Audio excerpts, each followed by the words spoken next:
RJS सकारात्मक सूचना केंद्र के आरजेएस भाई बहनों एवं गोष्ठी में सम्मिलित हमारे युवा टोली के सदस्यों, आपका स्वागत है, अभिनंदन है। मैं देख रहा हूँ कि भाई वैभव जी कुछ कहने के लिए उत्सुक हैं। पहले हम उनकी बातें सुन लें। जय हिंद, वंदे मातरम। मैं युवा टोली का सदस्य वैभव आज ऋषि पंचमी के शुभ अवसर पर आप सभी के सामने उपस्थित हुआ हूँ। हम सभी किसी न किसी ऋषि की संतान हैं और इसी क्रम में आज मैं भारद्वाज ऋषि के बारे में आपसे कुछ जानकारियाँ साझा करना चाहता हूँ। भारद्वाज ऋषियों में भारद्वाज को सबसे श्रेष्ठ स्थान प्राप्त है। भारद्वाज ऋषि राम के पूर्व हुए थे। अथर्ववेद में भारद्वाज के 23 मंत्र मिलते हैं। भारद्वाज स्मृति और भारद्वाज संहिता के रचयिता ऋषि भारद्वाज ही थे। ऋषि भारद्वाज ने यंत्र सर्वस्व नाम के ग्रंथ की भी रचना की थी। वेदों में जिन 7 ऋषियों या ऋषि कुल के नामों का पता चलता है वे हैं वशिष्ठ, विश्वामित्र, कर्ण, भारद्वाज, अत्रि, वामदेव और सौनक। इन्हीं 7 ऋषियों से तारामंडल के 7 तारों को जोड़ा जाता है। माना जाता है कि यह ऋषि या इन्हीं के वंशज भी आगे सप्तऋषि तारामंडल का हिस्सा बने। भारद्वाज वैदिक ऋषियों में भारद्वाज ऋषि का उच्च स्थान है। भारद्वाज के पिता बृहस्पति और माता ममता थी। भारद्वाज ऋषि राम के पूर्व में हुए थे, लेकिन एक उल्लेख के अनुसार उनकी लंबी आयु का पता चलता है जब वे वनवास के समय श्री राम के आश्रम में गए थे, जो ऐतिहासिक दृष्टि से त्रेता द्वापर का संधि काल था।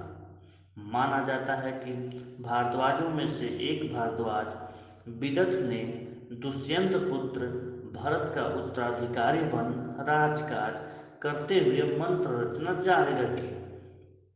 ऋषि भारद्वाज के पुत्रों में 10 ऋषि ऋग्वेद के मंत्र दृष्टा हैं और उनकी एक पुत्री जिनका नाम रात्रि था वह भी रात्रि सूक्त की मंत्र दृष्टा मानी गई है।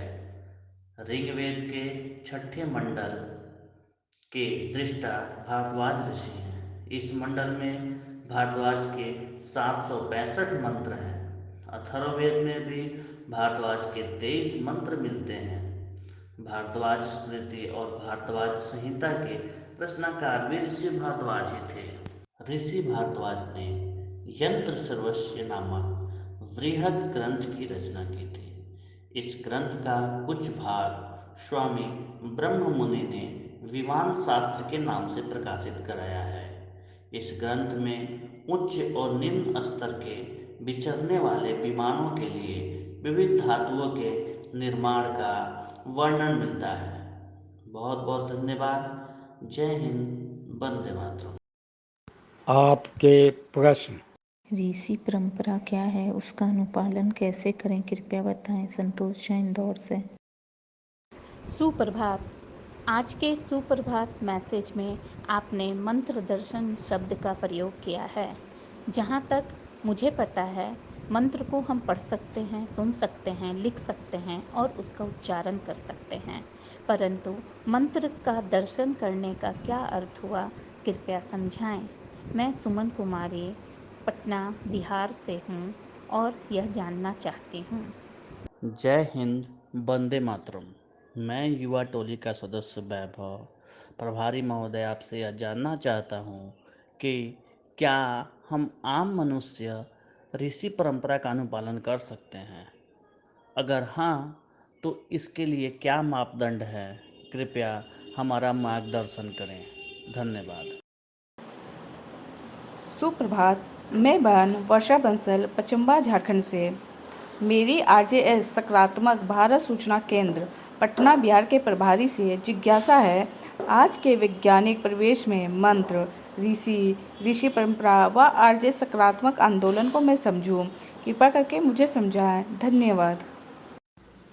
मेरे आरजेएस भाई बहनों एवं समस्त आरजेएस परिवार एवं युवा टोली, आपका आज की सकारात्मक सूचना केंद्र पटना बिहार की ऑडियो गोष्ठी में स्वागत है। आपके ने हमारे युवा टोली के सदस्य भाई वैभव भारद्वाज की वंश परंपरा को जाना, समझा और सुना है। ये वंश परंपरा के बाद आपने हमारे पास आए हुए युवा टोली के 4 सदस्यों का प्रश्न भी आपके सामने है। संतोष झा, सुमन कुमारी, वैभव भारद्वाज एवं बगखा बहन का। ये सभी प्रश्न एक दूसरे से संबंधित हैं और सबका एक संदर्भ है आज का शुभ संदेश। इस संदेश के प्रसंग में मैं बता दूं, आज हमारा ऋषि पंचमी त्यौहार है। इस समय हम सप्त ऋषियों को याद करते हैं, स्मरण करते हैं, पूजा ध्यान करते हैं। ये सप्त ऋषि की हम सभी आज भारतवासी वंश परंपरा में आते हैं। हम लोगों की वंश परंपरा के अनुसार हमें अपने ऋषियों की सकारात्मक सोच, उनके मंत्र आदि का लाभ अनायास ही मिल जाता है, क्योंकि हम उनकी संतान होने के नाते अधिकारी बनते हैं। यहाँ पर प्रश्न उठता है कि मंत्र का अर्थ क्या है। मंत्र वास्तव में अक्षर से बना हुआ है, जो अक्षर कभी उसका नाश नहीं होता है। किसी भी भाषा के अक्षर शाश्वत हैं और उनसे जो शब्द बनता है उसमें कुछ न कुछ सकारात्मक सोच निहित होती है। उसी सकारात्मक सोच को ही हमारे मन के अंधकार को दूर करने की शक्ति रहती है। मंत्र दृष्टा हमारे ऋषि होते हैं। ऋषि वे व्यक्ति होते हैं जो हमारी तरह धरती पर आए, उन्होंने अपनी वंश परंपरा चलाई और उन्होंने जो सकारात्मक मंत्र का दर्शन किया, अर्थात उनका साकार रूप, प्रगट रूप का उन्होंने दर्शन किया, उनको जाना, समझा और उसी को आगे बढ़ाने के लिए सकारात्मक सोच को एक वंश परंपरा चलाई। इसी वंश परंपरा में अब हम लोगों ने आज का संकल्प लिया कि हम सदा वंश परंपरा का अनुपालन करके सकारात्मक राष्ट्र, सकारात्मक परिवार, सकारात्मक व्यक्तित्व और सकारात्मक विश्व बनाएंगे।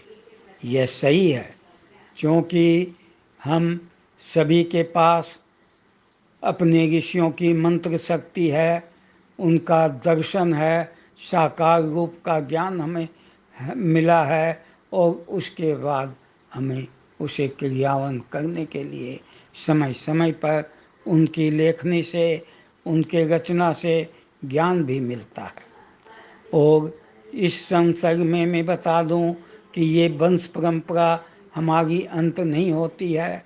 इस वंश परंपरा के अनुसार ही हम सभी कि सकारात्मक सोच के साकार रूप मन कर एक तारा मंडल बनता। इस तरह से सप्त ऋषियों का सब तारा मंडल हमारे आसमान में है, जिसे इस भादो मास में आप देख सकते हैं दूर से भी, बिना किसी दूरबीन के भी। ये तारे वास्तव में हमारी सकारात्मक सोच का साकार रूप है, जिस तक हम आज पहुंच नहीं सके हैं। हमारे वैज्ञानिक अभी सौरमंडल के ही निचले स्तर पर अपनी पहुंच बना पाए हैं, तो हम उस पहुंच तक हमें पहुंचने का हमारा लक्ष्य है।